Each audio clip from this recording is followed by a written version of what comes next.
Elton John is on the mend. The Rocket Man singer was hospitalized over the weekend after a fall at his home in Nice, France. According to multiple media outlets, Elton was transported to the Princess Grace Hospital Center in Monaco for evaluation and was home by Monday morning. His rep told Access Hollywood, "We can confirm that following a slip yesterday at his home in the south of France, Elton visited the local hospital as a precautionary measure.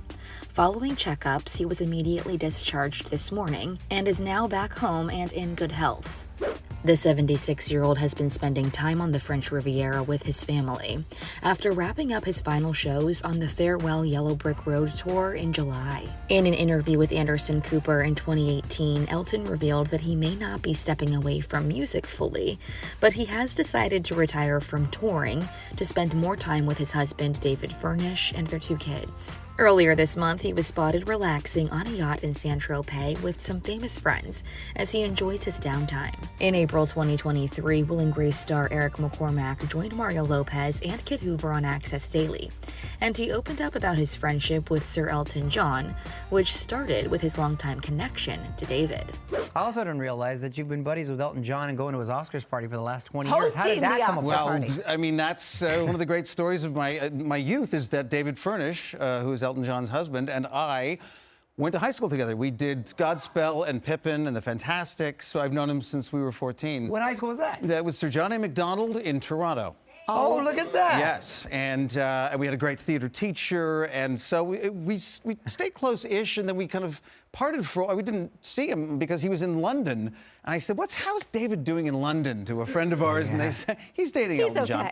So, wow. Yeah, so he started with Elton around the same time I started dating my wife. So we've kind of had this sort of long... funny. I just realized you're Canadian. Yes. Yeah. Oh, sure. We hear Elton gives cheeky gifts. Like, what kind of gifts does Elton give? I feel like he gives really fun gifts. Well, I mean, the most amazing thing was the day my son was born 20 years ago.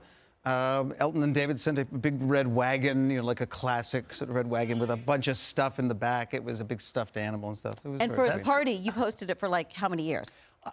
We've always been there. We've always been invited because it's about the AIDS Foundation, and so we're happy to be ambassadors for the Elton John AIDS Foundation whenever we can. I've been a host 2 or 3 times over the years. This one was really fun. Janet and I were with Heidi Klum and her husband. And Heidi was, as she does, she was wearing that. Oh, wow. Subtle. So, and she and I were I get up several times in the course of the evening during the Oscar ceremony and sort of during the commercials, I implore people to give more money to the AIDS Foundation. And I was getting up with Heidi to speak. And just before we got to the teleprompters, I said, are you game for anything? And she said, yes, whatever you want. So I got up to the mic and I went, Big Bird. That's great. That's great. I think it's wonderful that you support the AIDS Foundation. It's good. And she went into some crazy, great Big Bird voice. And she's like, oh, nice. It was awesome. For improv, that's on point. Nice.